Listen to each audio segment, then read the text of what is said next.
together in a flexible fabric. Massive objects like the sun actually bend and warp the fabric of space-time, creating troughs that smaller objects can fall into. What actually happens is matter warps space-time. So the very space, the three-dimensional space that we walk through, warps slightly. Every time when I walk through space, space around me warps in on me ever so slightly, but because we're not very massive, it's so minuscule that we don't sense it. If an object is massive enough, like the Earth, it will warp space-time so we can sense it and fall towards it. That's gravity. But what happens if an object is much, much more massive than the Earth or the Sun? In theory, it could warp the fabric so much it would create an actual hole in space-time. Once something fell in, it couldn't escape, not even light itself. So imagine a place where the gravity is so strong, turning on a flashlight. The light would go up and it would never leave. It would curve and come back down just the way a tossed ball on Earth is not traveling fast enough. It goes up, curves, and comes back down. Space itself is falling inside the black hole. It's rather like a river falling over a waterfall. It's like that, except it's space itself that's falling over the cliff. There's a place where the space starts moving faster than light. So the light, which is trying to get out, it's rather like a kayaker trying to make their way upstream on a river that's going too fast. They get dragged down to the center of the black hole. Gravity becomes a riptide. The closer you get, the stronger the current. Eventually, you reach the event horizon, the point of no return. Deep inside, whatever goes in is lost in a point of infinite density. The matter goes inside the surface of the black hole, shrinks down to the very center, where it gets destroyed in a region of infinite warped space and time, and it's gone. And so, it seems, are the laws of physics. At the center of a black hole, all equations break down. Even for physicists, what happens deep inside a black hole is a mystery. We're in want of a new idea about how to explain what matter does at the center of a black hole. We're in need of a new law of physics. Einstein himself concluded black holes were too strange to be real. Albert never really liked the idea of black holes. He thought they were anathema. This was something that nature should avoid. The places where space and time became infinitely twisted up, he thought, no, nature shouldn't allow that. Black holes are certainly odd beasts in the universe. They were thought to be peculiar, so peculiar as to perhaps not even really exist in the real world. Simply because your equations show that they can exist doesn't require that the real universe has them. But over the years, suspicions rose. Stars were found behaving strangely, orbiting invisible objects, moving faster than expected.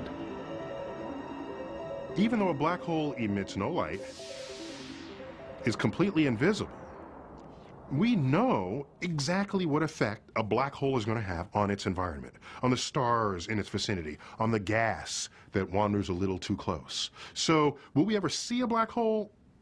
No. But that's not what's important here. What's important here is we can see its paw print.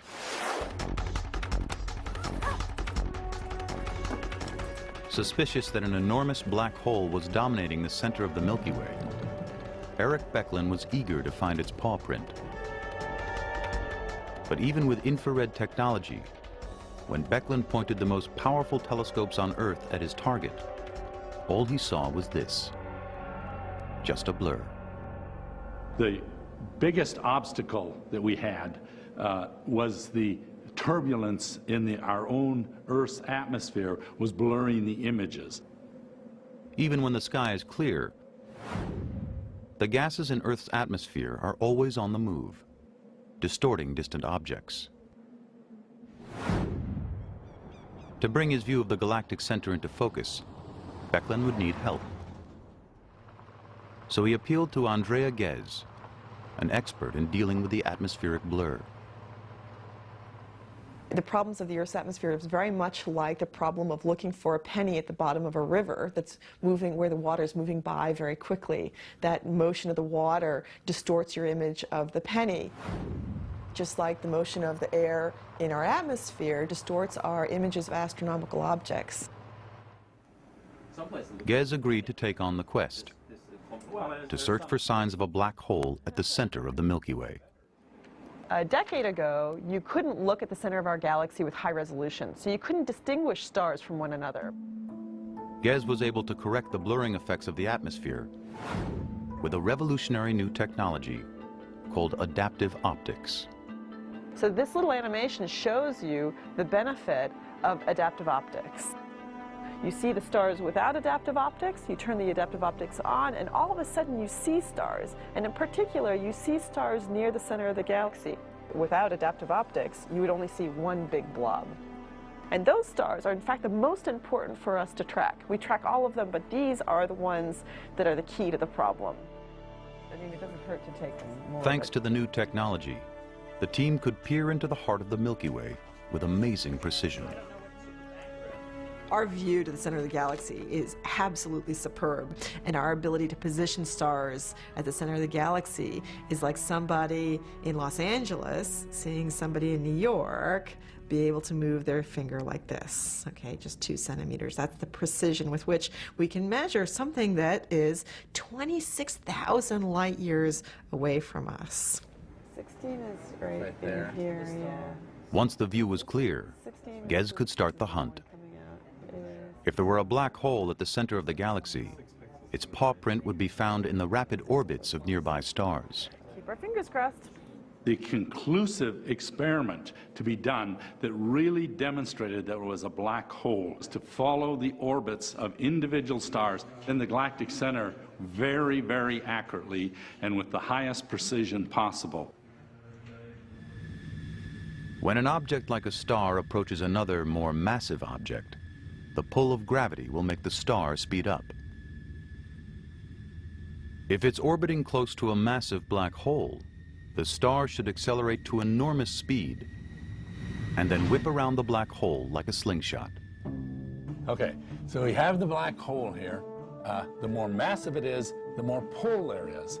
The more pull there is, as it gets close to the black hole, the faster it goes. And we are measuring the speed of these stars. That's the key to getting the masses, measuring the speed of those stars.